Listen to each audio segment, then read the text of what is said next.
ভারতীয় উপমহাদেশে দিল্লির সালতানাতের মুসলিম শাসনের যে ইতিহাস 1206 থেকে শুরু হয়ে 1857 সাল পর্যন্ত দীর্ঘ ইতিহাসের মধ্যে 1206 সাল থেকে শুরু করে 1526 সাল পর্যন্ত মোট 322 বছর হিন্দুস্তান কোনো একক মুসলিম রাজবংশের দ্বারা পরিচালিত হয়নি, বরং একাধিক মুসলিম রাজবংশ এই দীর্ঘ সময় হিন্দুস্তানকে শাসন করেছে।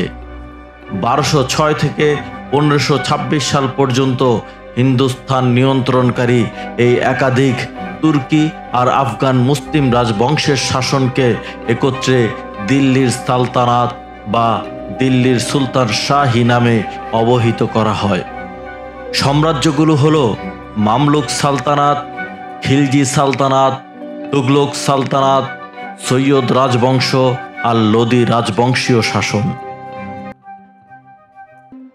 1200 শতাব্দীর শেষ ভাগ ভারতের উত্তর মাটিতে দাঁড়িয়েছিল রাজপুতদের শক্তিশালী সাম্রাজ্য। মহারাজ পৃথ্বীরাজ চৌহানের পতাকা উঠছিল দিল্লির আজমির দুর্গের প্রাচীরে। কিন্তু দূরে পশ্চিমে আফগানিস্তানের ঘোর প্রদেশ থেকে আসছিল এক নতুন ঝড়, মোহাম্মদ ঘুরি। তিনি একবার পরাজিত হলেন তারাইনের প্রথম যুদ্ধে 1191 খ্রিস্টাব্দে, কিন্তু আবার ফিরলেন আরও শক্তি নিয়ে মোহাম্মদ ঘুরি। এবার নতুন কৌশল নিয়ে তিনি দিল্লির সাম্রাজ্যের উপর ঝাঁপিয়ে পড়লেন। 1192 সালের দ্বিতীয় তারাইনের যুদ্ধে পৃথ্বীরাজ চৌহান পরাজিত ও বন্দী হলেন। ভারতের উত্তর ভাগ খুলে গেল তুর্কি শাসনের জন্য। মোহাম্মদ ঘুরি নিজে ফিরে গেলেন পশ্চিমে, কিন্তু তার বিশ্বস্ত দাস ও সেনাপতি কুতুবউদ্দিন আইবেকের হাতে দিল্লির প্রশাসন বা দিল্লির শাসনভার দিয়ে গেলেন। ভারতীয় উপমহাদেশে দিল্লির সালতানাত বা দাস সালতানাত বলে যে সালতানাত আমরা জানি 322 বছর ভারতীয় উপমহাদেশ শাসন করেছিল, সেই দাস বংশের শুরুটা এইভাবেই হয়। এরপর কুতুবউদ্দিন আইবেক দিল্লিকে রাজধানী বানালেন।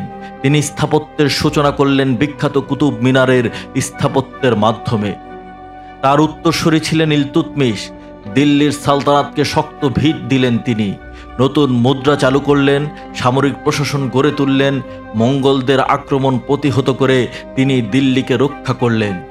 ইলতুৎমিশের পরবর্তীতে ইলতুৎমিশের কন্যা রাজিয়া সুলতানা ভারতের ইতিহাসে প্রথম নারী শাসক হয়ে উঠলেন, কিন্তু পুরুষতান্ত্রিক সমাজ তাকে মেনে নিতে পারলেন না।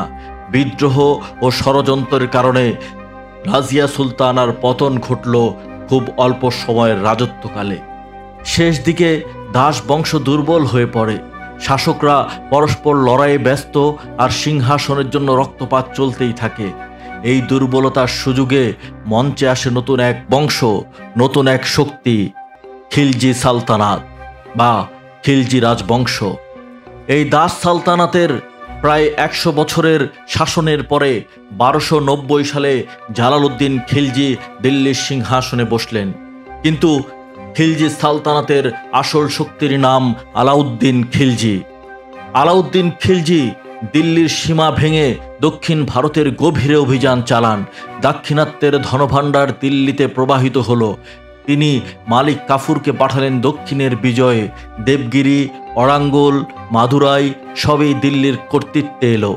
কিন্তু শুধু সামরিক শক্তি নয়, আলাউদ্দিন ছিলেন কঠোর প্রশাসক। তিনি বাজার নিয়ন্ত্রণ ব্যবস্থা চালু করলেন। শস্য, দ্রব্য, এমনকি সৈন্যদের রসদ নির্দিষ্ট মূল্যে বিক্রি হতো। এতে সেনাবাহিনী সব সময় প্রস্তুত থাকত।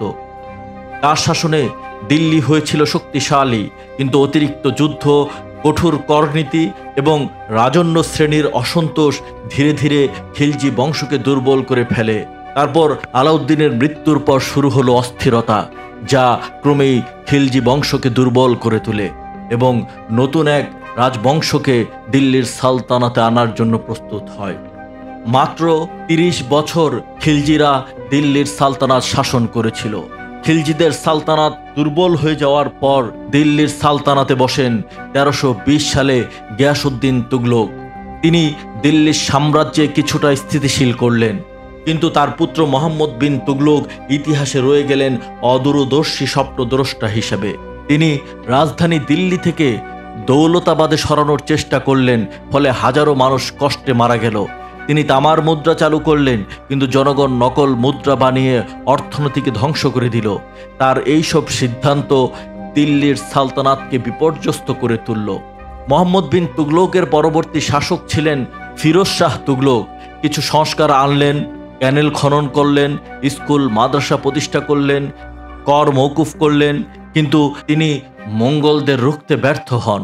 তার প্রশাসনিক দুর্বলতার কারণে প্রাদেশিক গভর্নররা স্বাধীন হয়ে উঠতে লাগল।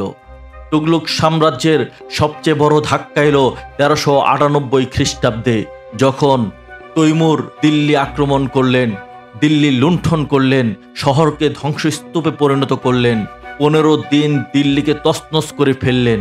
এই আঘাত থেকে আর কখনো পুরোপুরি ঘুরে দাঁড়াতে পারেননি তুগলক রাজবংশ। তুগলক বংশ দিল্লির সালতানাত শাসন করেছিল প্রায় 88 বছর। তুগলক সালতানাতের পতনের পর দিল্লির সালতানাতে বসেন সৈয়দ রাজবংশ। সৈয়দ রাজবংশের খিজির খান, যিনি তৈমুরের সেনাপতি ছিলেন। এইভাবেই শুরু হলো সৈয়দ বংশ। 1414 সাল থেকে 1451 সাল পর্যন্ত ছিল তাদের শাসনকাল, কিন্তু এরা ছিল খুব দুর্বল শাসক। এদের নিয়ন্ত্রণ কেবল দিল্লি ও আশেপাশে সীমাবদ্ধ ছিল। এক সময় বিশাল সাম্রাজ্য ভেঙে গিয়েছিল, ছোট ছোট প্রাদেশিক সালতানাতে বিভক্ত হয়ে গিয়েছিল দিল্লির সালতানাত। পরবর্তীতে সৈয়দ রাজবংশের পতনের পর 1451 সালে ক্ষমতায় আসে আফগান বংশোদ্ভূত লোদিরা। লোদি রাজবংশের প্রথম সুলতান ছিলেন বাহলুল লোদি। তিনি প্রদেশগুলো পুনর্দখল করে দিল্লির কর্তৃত্ব পুনর্স্থাপন করেন। তারপরে আসেন সিকান্দার লোদি। তিনি প্রশাসন ও সংস্কৃতিতে কিছু উন্নতি আনেন, লাহোর ও আগ্রাকে গুরুত্বপূর্ণ নগরে পরিণত করেন। কিন্তু আফগান সাম্রাজ্যের অন্তর্দ্বন্দ্ব, গোষ্ঠীভেদ এবং আমির ওমরাদের অসন্তোষ সালতানাতকে দুর্বল করে দিল। লোদি বংশের শেষ সুলতান ইব্রাহিম লোদি ছিলেন শক্তিশালী কিন্তু স্বৈরাচার। তিনি অভিজাতদের উপর দমন নীতি চালালেন, ফলে অনেক প্রাদেশিক শাসক তার বিরুদ্ধে বিদ্রোহ করল। আর এই বিদ্রোহের ফলেই বাবর দিল্লির সালতানাতের দিকে অগ্রসর হচ্ছিলেন, যার ফলে 1526 সালের 21 এপ্রিল পানিপথের সমতলের মুখোমুখি হল ইব্রাহিম লোদির বিশাল বাহিনী ও বাবরের তুলনামূলক ছোট কিন্তু আধুনিক সেনা। ইব্রাহিম লোদির বাহিনী প্রায় 1 লক্ষ সৈন্য, বহু যুদ্ধ হাতি নিয়ে এসেছিল। বাবরের সৈন্য সংখ্যা ছিল মাত্র 12,000, কিন্তু তাদের হাতে ছিল নতুন প্রযুক্তি, বারুদ, কামান। যুদ্ধের কৌশলেও বাবর ছিলেন অনেক এগিয়ে। মাত্র কয়েক ঘন্টার সংঘর্ষে দিল্লির সালতানাতের শেষ সুলতান ইব্রাহিম লোদি নিহত হলেন। আর এইভাবেই শেষ হলো দিল্লির সালতানাতের 322 বছরের ইতিহাস। পরবর্তীতে ভারত পেল এক নতুন সাম্রাজ্য, এক নতুন অধ্যায়। শুরু হলো নতুন মুঘল সাম্রাজ্যের যাত্রা।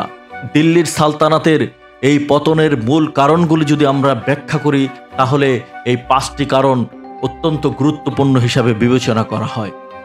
প্রথমত, অভ্যন্তরীণ বিভক্তি। দিল্লির সালতানাতের অভ্যন্তরে যে সকল আমির ওমরারা ছিল, তাদের মধ্যে অন্তর্দ্বন্দ্বে বিভক্ত ছিল। রাজপুত, তুর্কি, আফগান কেউই ঐক্যবদ্ধ হয়নি দিল্লির সালতানাতকে টিকিয়ে রাখার জন্য। 2, অদূরদর্শী শাসন। মোহাম্মদ বিন তুগলকের ভুল সিদ্ধান্ত এর বড় উদাহরণ। তার সেই সকল ভুল সিদ্ধান্তের কারণে দিল্লির সালতানাত ক্রমেই তার জৌলুস হারিয়েছে এবং ধীরে ধীরে দুর্বল হয়ে পড়েছিল। 3 নম্বরে, বিদ্রোহ ও ষড়যন্ত্র।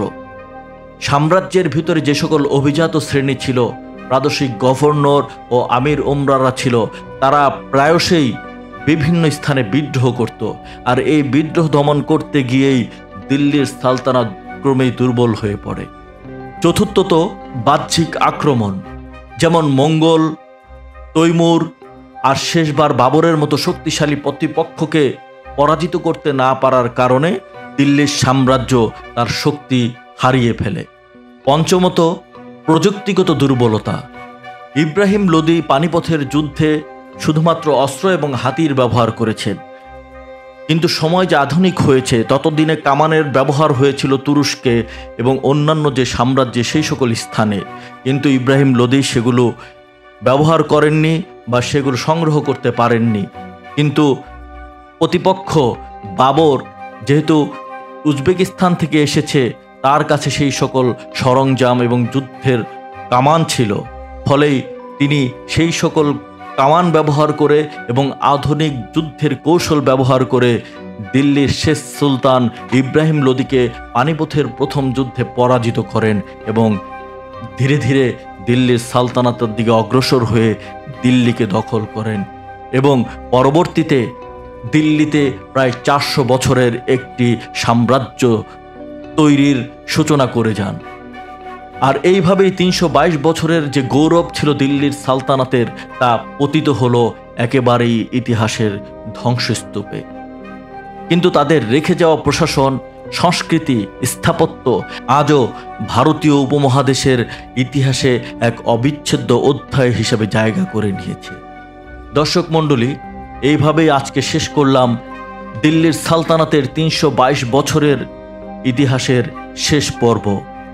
আপনারা যদি দিল্লির সালতানাতের 322 বছরের প্রতিটা রাজবংশের আলাদা পর্বগুলো শুনতে চান, তাহলে আমার এই চ্যানেলেই দিল্লির সালতানাতের 322 বছরের যে সকল বংশগুলো শাসন করেছিল, তার প্রত্যেকটা বংশেরই বিস্তারিত ইতিহাস আলাদা আলাদাভাবে এপিসোড করা আছে। আপনারা সেখান থেকে সেই ইতিহাসগুলো শুনতে পারবেন। আশা করি আপনাদের ভালো লেগেছে। সবাই ভালো থাকবেন, সুস্থ থাকবেন এই কামনা করছি। আজকের মতো এখানেই বিদায় নিচ্ছি।